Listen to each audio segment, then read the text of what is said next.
hardships of general public. From 20th April onwards,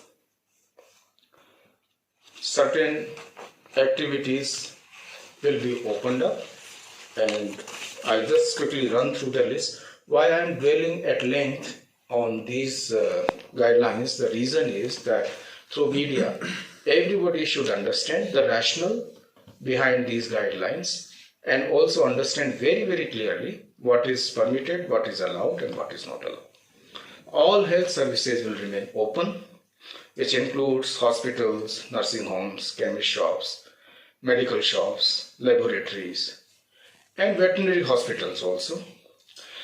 And production of pharmaceuticals,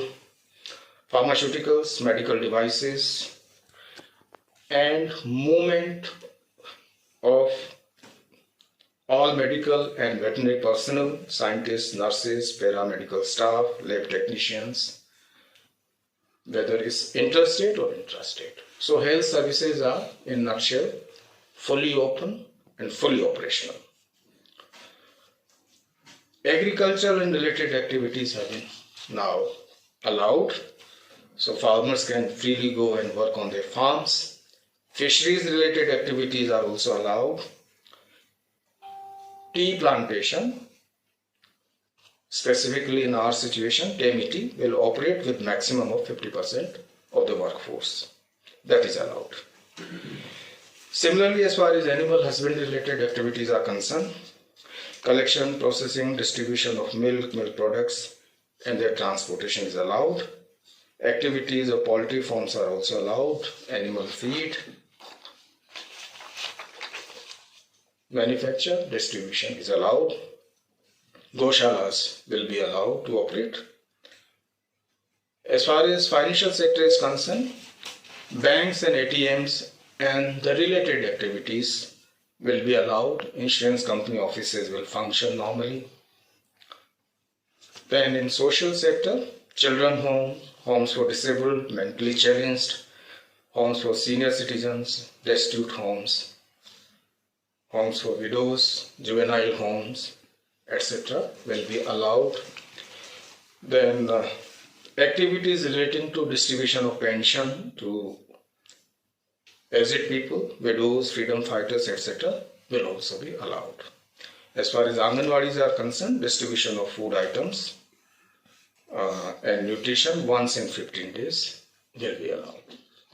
Now, in a significant relief to the rural sector, AMG Narega works will be allowed to commence from 20th onwards. Of course, norms of social distancing will have to be observed in all these activities. Then public utilities and essential services like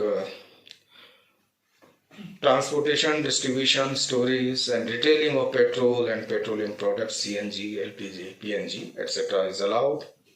Power generation and distribution, operation of post offices, utilities, municipal utilities like water, sanitation, waste management allowed, telecommunication and internet. These facilities are also allowed. And travel relating to these activities. So movement of, for example, telecom personnel is also allowed by extension of the definition. Now, goods traffic will be allowed to ply with one driver and one helper. So only 2 persons will be allowed. Empty trucks will not be stopped because they might be returning after delivering the goods or to pick up the goods.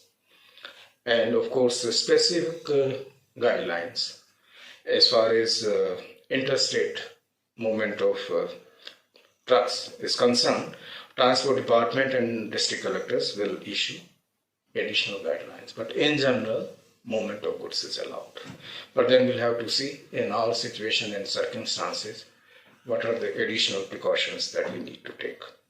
Of course, movement of essential goods anyway is allowed, but for other commodities also is being opened up. We'll see what restrictions we need to put in place to make sure that we stay safe. As far as essential goods and commodities are concerned, the wholesalers and retailers activities will be allowed. I need not dwell on that. On essential commodities, there is no doubt. Now, commercial and other private enterprises and establishments, media will continue to be free. IT and IT-enabled services, but only with 50% staff strength. Government-approved common service centers will be allowed. E-commerce activities will be allowed. So, home delivery of goods purchased through e-commerce will be allowed. Courier services will continue. Cold storage, warehousing. Activities of private security services will be continued. Some of the hotels will be designated by district collectors in their respective districts for people who are stranded. So, one or two, maybe in each district headquarters, collectors have already done that. So, those hotels will operate, but otherwise, in general, hotels will remain closed.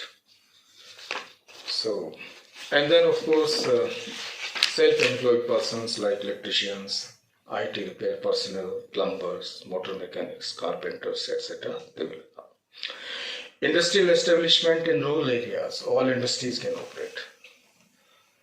Essential goods, their manufacture, including drugs and pharmaceuticals, it was allowed earlier also, will continue to be allowed. Of course, they will have to follow standard operating procedure. What is the standard operating procedure? We have enclosed an annexure with this notification, and this has been circulated to everybody, and everybody is expected to observe those norms as far as operations of factories and commercial establishment and industrial establishments are concerned. As far as construction activity is concerned, in rural areas, all kinds of construction, whether public or private, will be allowed. So there is no restriction on construction activities. This will soak in large number of stranded laborers who are working on construction sites. And even in other areas, continuation of existing works, but only with the existing locked-in labor. If at construction site or in the vicinity, the labor is available, activity can be started. But movement of labor from one place to another place will not be allowed. Idea is those who are stranded, who are laborers, who are very close to the work site, if work can be commenced by following certain norms of social distancing and safety precautions, then those construction activities should also be